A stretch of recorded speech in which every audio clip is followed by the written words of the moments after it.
बोलो वृंदावन बिहारी लाल की जय। श्याम सुंदर श्री जमुने महारानी की जय। श्री वल्लभाधीश की जय। गोसाई जी परम दयाल की आहा, नंदलाला की महती कृपा। मेरे जीवन धन, मेरे जीवन प्राण श्री कृष्ण बलराम के श्री चरणारविंद नित्य प्रति ठाकुर कृष्ण जो अपनी लीलाओं को संपादित करने के लिए प्रतिदिन श्रीधाम नंदगांव में नित्य प्रति विचरण करते हैं, उन्हीं दोनों भैया कृष्ण और श्री बलराम के श्री चरणों में कोटि कोटि नमन। किशोरी राधा रानी ब्रज सर्वेश्वरी जयती, हमारे ब्रजमंडल की आराध्या देवी, जिनकी कृपा से संपूर्ण ब्रजमंडल आज प्रफुल्लित और आनंद पूर्वक है। श्री गिरिराज जी के चरणारविंद, जिनकी कृपा से समस्त वैष्णव जनों के मन का जो कमल है नित्य प्रति खिलता है। श्री गिरिराज जी के श्री चरणों में बार बार दंडवत। आप सभी वैष्णव वृंदों को हमारी तरफ से सादर जय श्री कृष्ण। भक्तों, आप नित्य प्रति इन ठाकुर जी की दिव्य लीलाओं को अवगाहन करते हैं, श्रवण करते हैं। कल आपने श्री कृष्णदास मेघन जी की दिव्य वार्ता को श्रवण किया। उससे पहले श्री दामोदर दास जी दमला दिव्य वार्ता को आपने श्रवण किया। ये भक्तों की जो दिव्य वार्ताएं हैं, 84 वैष्णवों की वार्ता, श्री महाप्रभु जी के दिव्य जो 84 वैष्णव हैं, उनकी दिव्य जीवन लीला को आप श्रवण कर रहे हैं।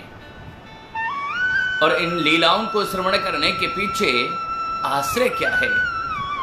आश्रय है श्री गिरिराज प्रभु के चरणारविंद, उनके चरण बिंदुओं का आश्रय प्राप्त करना, उनके भक्तों से भगवान की दिव्य लीलाओं को सुनकर अपने जीवन में धारण करना।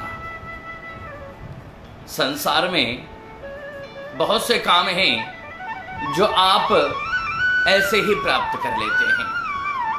संसार में बहुत से कामें आप अपने बुद्धि बल से प्राप्त करते हैं, बहुत से कामें आत्मबल से प्राप्त करते हैं। लेकिन श्री गोवर्धन नाथ प्रभु की श्री चरणों की सेवा, उनका दास बनना, उनकी सेवा करना, उनकी भक्ति करना, ये हमारे आत्मबल से संभव नहीं है। ये तो स्वयं श्री गिरिराज महाराज जब कृपा करते हैं, तब हम इस दिव्य भाव को प्राप्त कर पाते हैं। आहा, इस संसार में अगर सब चीजों का कोई सार है तो वो सार है प्रेम। भगवान को प्राप्त करने का अगर कोई साधन है तो वो साधन है प्रेम।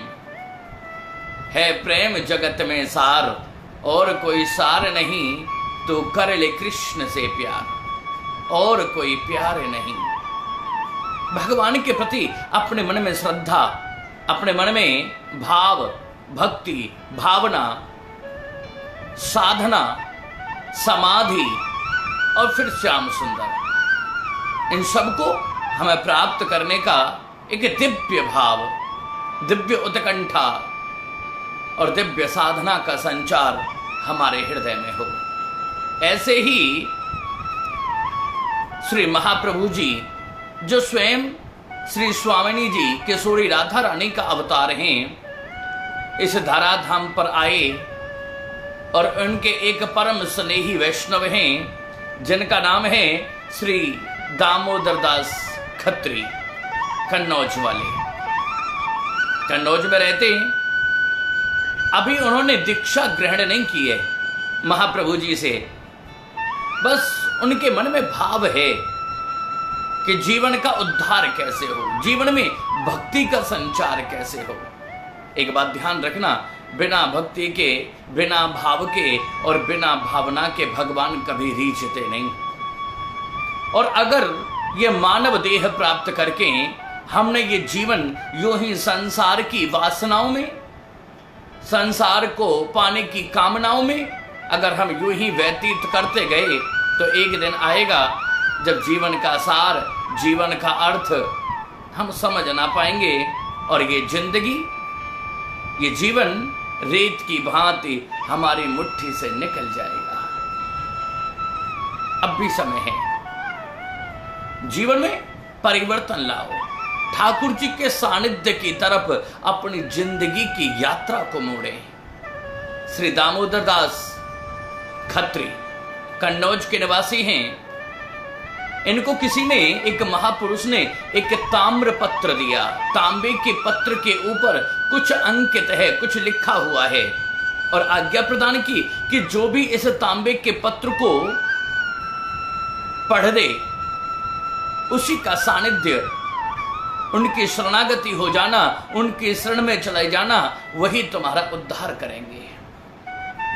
अनेकों वर्ष बीत गए लेकिन कोई ऐसा जीव, कोई ऐसा धर्मात्मा दामोदर दास खत्री जी को कोई मिला नहीं जो उस तांबे के ऊपर लिखे हुए अंकित उन शब्दों को पढ़ के श्री दामोदर दास खत्री जी को अपनी शरणागति में ले ले। अनेकों वर्ष बीते। एक समय श्री महाप्रभु जी कन्नौज में पधारे और कन्नौज में पधार के अपने शिष्य श्री कृष्णदास मेघन जी को भेजा कि जाओ नगर से, राजा के यहां से कुछ सामग्री, कुछ सूखी सामग्री लेकर के आओ और सावधान, सामग्री लेने जाओ और जब तक वापस आओ किसी को ये नहीं बताना कि महाप्रभु श्री वल्लभाचार्य जी कन्नौज में पधारे हैं। चुपचाप जाना और चुपचाप आना।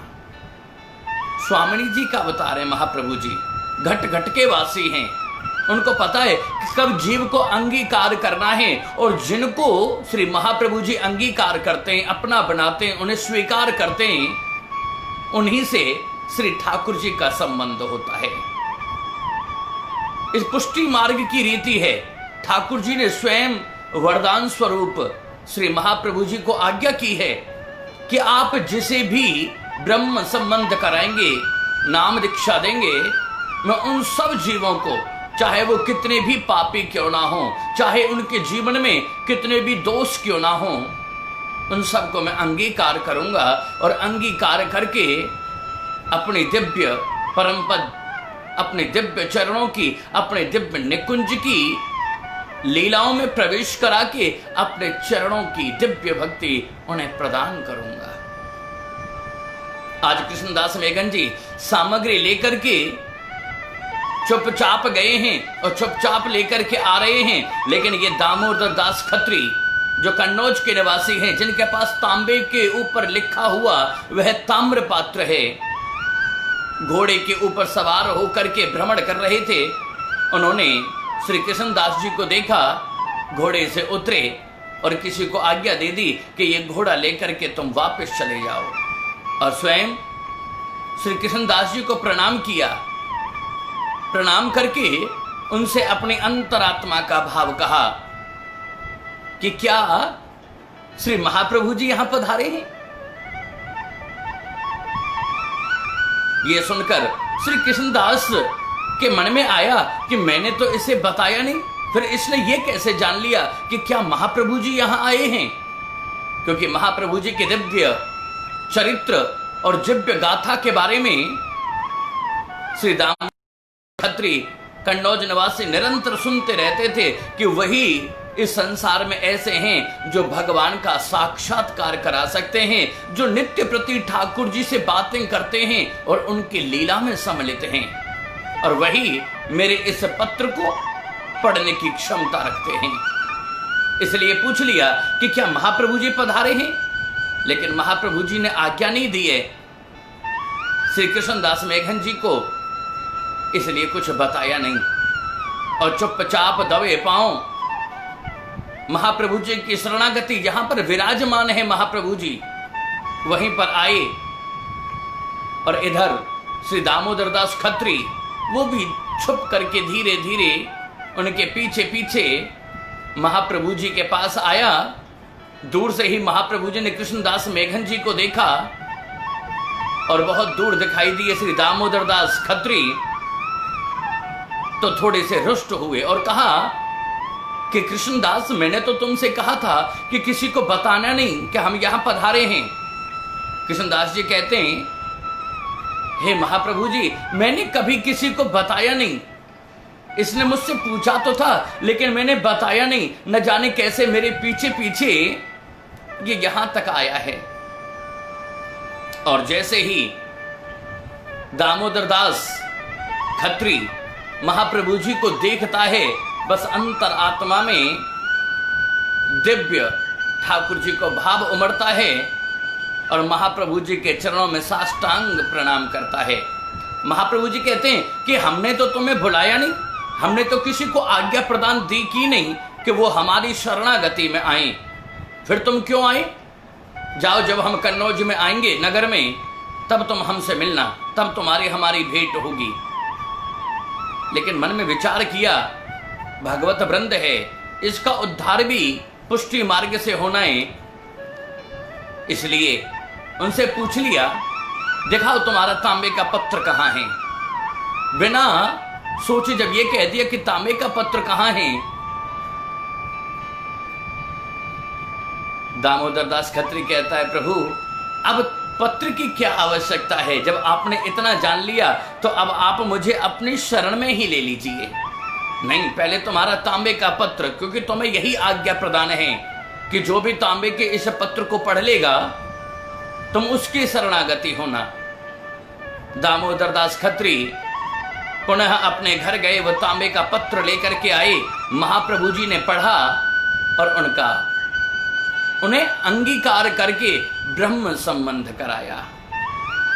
ब्रह्म संबंध करा के पुष्टि मार्ग की सेवा को भाव बतायो और सेवा करने के लिए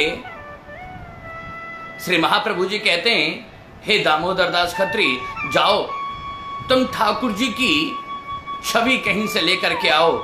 दामोदर दास खत्री एक दर्जी के यहां गए और कुछ धन देकर उनके यहां से ठाकुर जी की सुंदर छवि ले आए।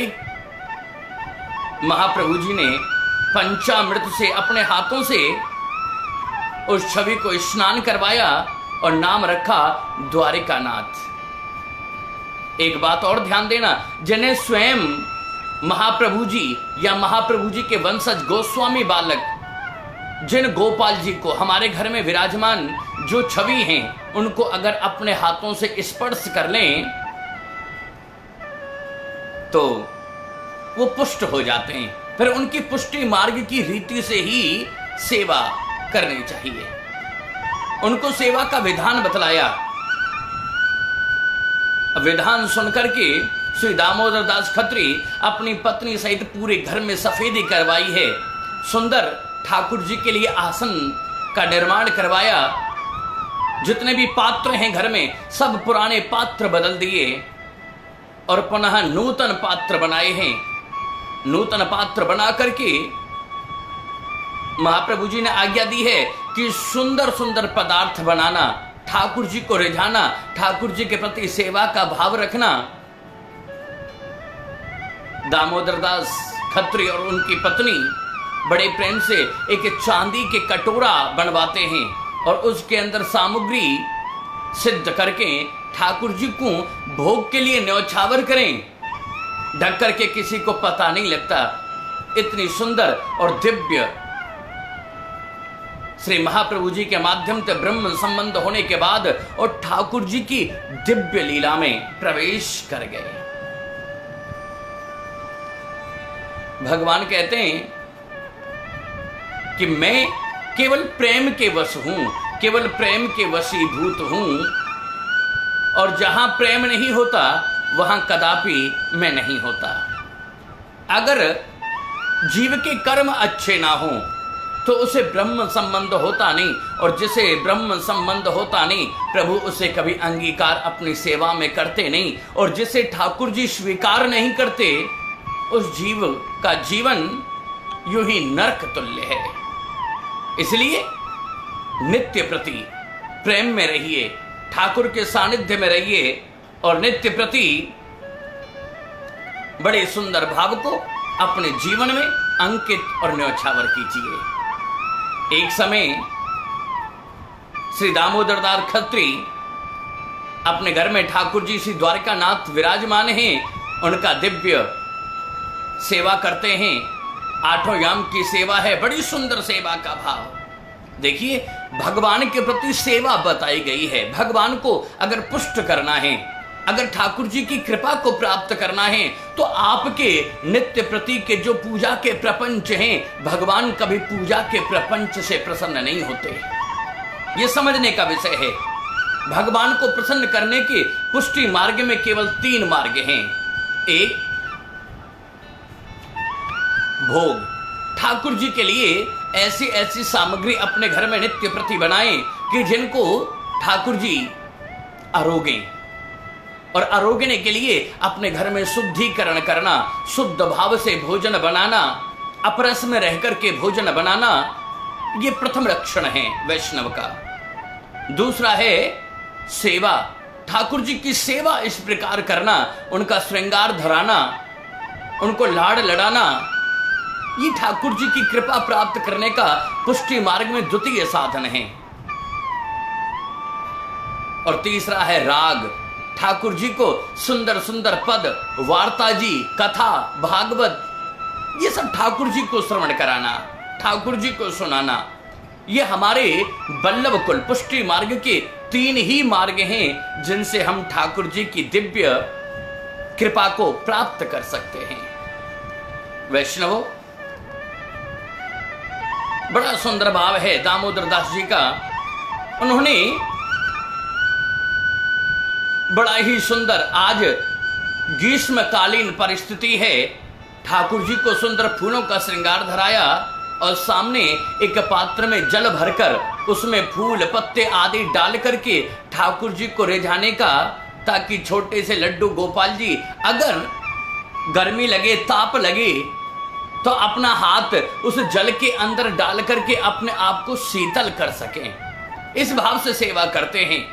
रात्रि का समय हुआ, ठाकुर जी को पौढ़ाया, दिव्य आसन, दिव्य बिस्तर के ऊपर उनको आरूढ़ किया और उनको विश्राम करा के गेट लगाया, गेट मंगल किया। गेट मंगल करके ऊपर अपने चौबारे में चले गए विश्राम करने के लिए। लेकिन रात्रि में आज ठाकुर जी को गर्मी लगी।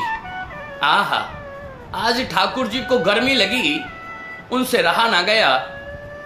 दरवाजा खोलना चाहा, लेकिन दरवाजा तो बाहर से मंगल था, ताला मंगल किया हुआ है। दामोदर दास खत्री जी ने क्या करें, दरवाजा बजाया तो वहीं पर उनकी एक सेविका है जो सेवा करती है, मंदिर में झाड़ू सेवा करना, इस तरह की सेविका है। उसने दरवाजा खोला। श्री द्वारकानाथ ठाकुर जी कहते हैं कि देवी आज तो मुझे बहुत गर्मी लग रही है। ठाकुर जी बैठ गए और वह दासी ने वहां पंखे से ठाकुर जी की हवा की है। घंटा 2 घंटे तक हवा करवाते रहे। ठाकुर जी को बड़ा आनंद मिला।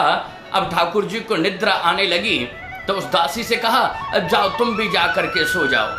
ठाकुर जी अपने निज महल में, अपने निज पौढ़ने के स्थान पर जाकर के सो गए और वह दासी चली गई। लेकिन ठाकुर जी के मंदिर के जो कपाट हैं उनको मंगल करना भूल गई, बंद करना भूल गई। दामोदर दास खत्री सुबह स्नान आदि करके अपरस में जब ठाकुर जी की मंगला कराने के लिए आए तो देखा कि ठाकुर जी के मंदिर का द्वार खुला हुआ है। क्रोध करने लगे, अरे ये दरवाजा किसने खोला? वह दासी कहती है कि ठाकुर जी ने खुलवाया तो मैंने खोल दिया। ठाकुर जी ने खुलवाया? हाँ, उन्होंने कहा कि मेरे को हवा कर दो, गर्मी लगी है, तो मैंने हवा भी की। आहा, ये भाव देख करके आज दामोदर दास खत्री अपने आप में असंतुष्ट हैं, दुखी हैं कि इस दासी के कितने अच्छे भाग्य कि ठाकुर जी इनसे बोल करके अपनी सेवा कराते हैं। अगर यही सेवा मैं करता।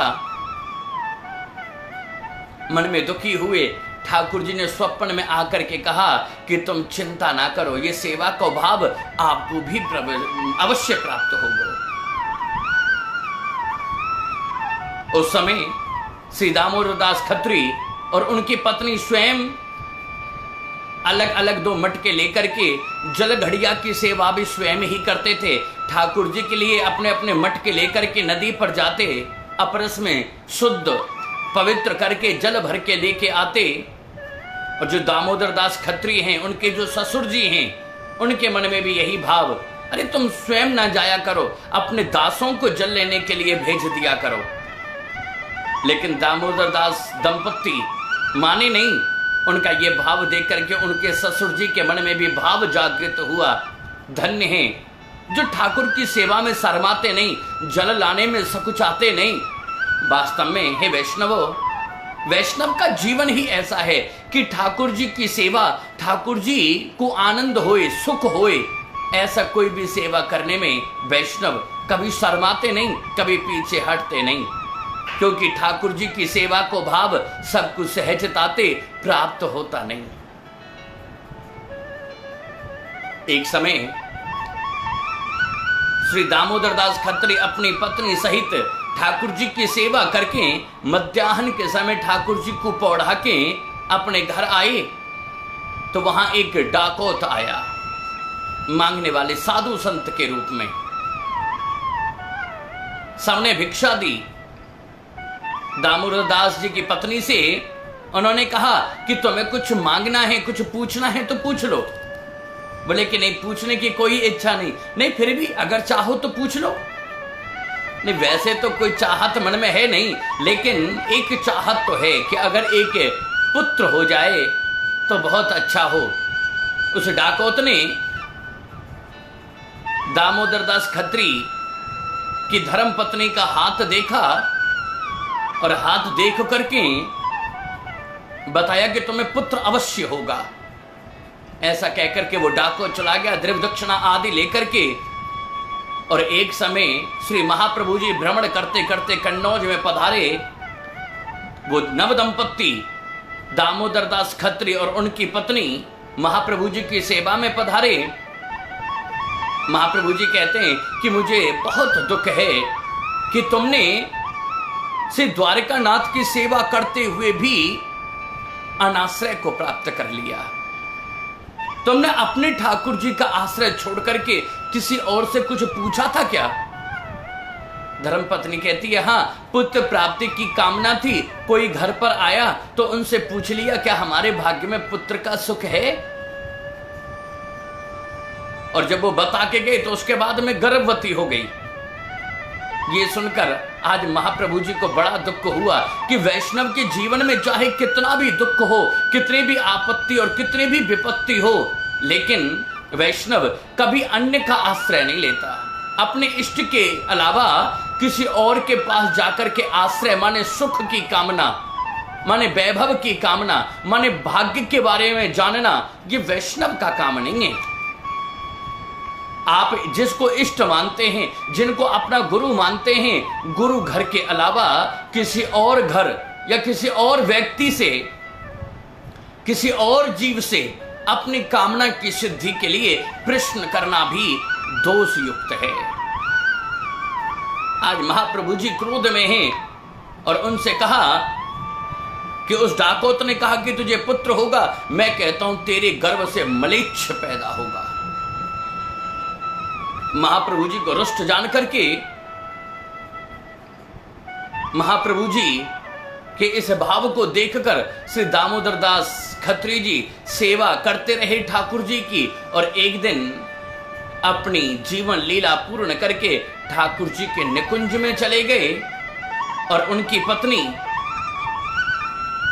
जब उनके पुत्र होने वाला था, वह मलेच्छ के रूप में अपनी दास दासियों से कह दिया कि जब मेरा पुत्र हो तो होते ही उसे मेरे नेत्रों से दूर ले जाना, जिसे श्री महाप्रभु जी ने अंगीकार न किया, स्वीकार न किया। मुझे ऐसे पुत्र की कोई कामना नहीं।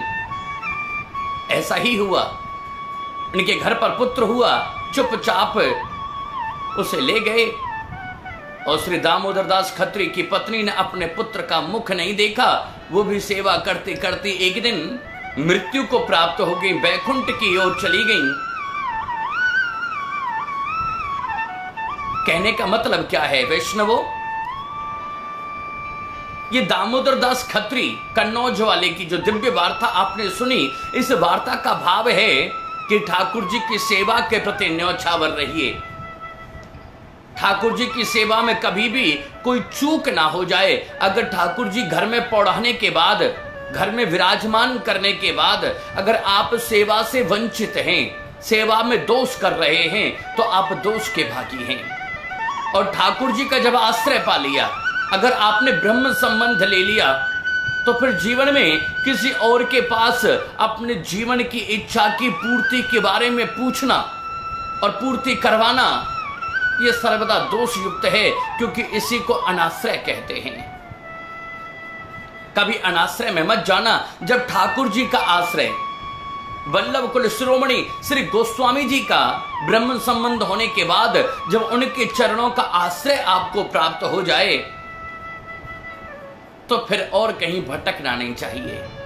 फिर केवल एक ही भाव, भरोसो दृढ़ इन चरणन केरो। एक अपने ठाकुर जी के अलावा और गुरु घर के अलावा किसी और का आश्रय लेने में भी पुष्टि मार्ग सिद्धांत के अनुसार दोष लगता है। एक है साधे सब सधे और सब साधे सब जाए। एक को अगर पूजोगे तो मुक्ति का साधन खुल जाएगा। अगर एक का आश्रय करोगे तो परम पद को पाओगे। एक का आश्रय करोगे तो आनंद की प्राप्ति होगी। और अन्य का आश्रय पाकर के अपने इष्ट का आश्रय छोड़ करके निराश्रय में अगर प्रवेश करोगे तो ना मुक्ति होगी, ना भक्ति होगी, ना भजन होगा, ना भाव होगा, ना प्रेम होगा, ना जीवन के उद्देश्य की जो कामना है उन कामनाओं की पूर्ति होगी। केवल अपने गुरु घर के प्रति आश्रय रखिए, अपने ठाकुर जी के प्रति सेवा का सच्चा भाव रखिए और हर समय पर केवल एक ही भाव, श्री कृष्ण शरणम ममः, श्री कृष्ण शरणम ममः, श्री कृष्ण शरणम ममः। इस मंत्र का जाप करते करते अपने इष्ट, अपने ठाकुर जी के चरणों में अपने जीवन की डोर उनके चरणों से बांधकर अपने जीवन में अन्य का आश्रय ना करते हुए केवल ठाकुर जी के चरणों के दास बन के रहिए। अगर ऐसा हमने किया तो हम ठाकुर जी के निकुंज को प्राप्त कर जाएंगे। आहा, नित्य प्रति आप जो ये दिव्य भगवत भक्तों की वार्ता सुनते हैं, ये केवल वार्ता एक कहानी नहीं है, ये तो स्वयं महाप्रभु जी और उनके शिष्य के बीच की वार्ता है कि उन दोनों के बीच में जैसा संबंध है, गुरु शिष्य के बीच में जैसा संबंध है, भक्त और भगवान के बीच में जैसा संबंध है, ऐसा ही संबंध हम अपने गुरु के प्रति अपने हृदय में धारण करें। ऐसा ही संबंध हम ठाकुर जी के प्रति धारण करें और यही जीवन का सार है। कामना करते हैं आप इन सब बातों को सुन के जीवन में उतारोगे और ज्यादा से ज्यादा आनंद की अनुभूति करोगे। आप सभी वैष्णव वृंदों को हमारी तरफ से सादर जय श्री कृष्ण।